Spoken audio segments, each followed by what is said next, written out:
নমস্কার কৃষি প্রিয় দর্শকবৃন্দুরা, আপনারা দেখছেন agriculture and farming tips YouTube channel.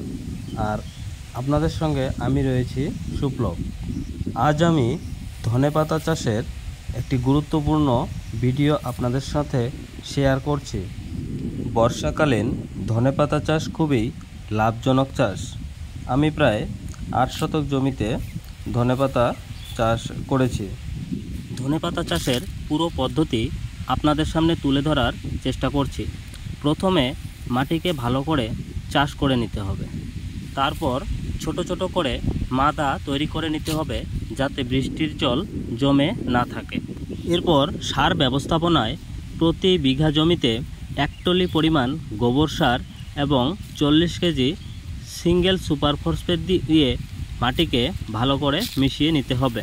বীজ বপন ভিজিয়ে এবং শুকনো দুভাবেই করা যেতে পারে, তবে আমি এখানে শুকনো বীজ বপন করেছি। আপনারা যদি বীজ ভিজিয়ে বপন করেন তাহলে বীজকে 24 ঘন্টা ভিজিয়ে রাখতে হবে। তারপর ছেঁকে নিয়ে 48 ঘন্টা সুতি কাপড়ে বেঁধে রাখতে হবে।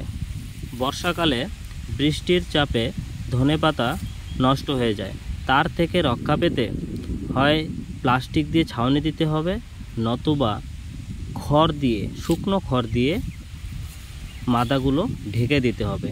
তবে আমি এখানে খড় দিয়েই প্রতি মাদা বীজ বপন করার পর খড় দিয়ে ঢেকে দিয়েছি। আমার বীজ বপন করার প্রায় 1 সপ্তাহ পার হয়ে গিয়েছে। এখানে ছোট ছোট সবেমাত্র অঙ্কুর হওয়া শুরু হয়েছে। দেখুন, বীজ গজাতে শুরু করে দিয়েছে ছোট ছোট। এই যে এভাবে আপনারাও চাষ করতে পারেন। এ সময় ধনেপাতার প্রচুর চাহিদা থাকে বাজারে, যার ফলে বাজারে বিক্রি করতে অনেকটাই সুবিধাজনক হয়। ভিডিওটি দেখার জন্য সবাইকে অনেক অনেক ধন্যবাদ। সঙ্গে থাকবেন, পাশে থাকবেন।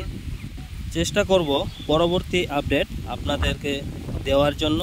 নমস্কার, আবার কথা হবে পরবর্তী ভিডিওতে।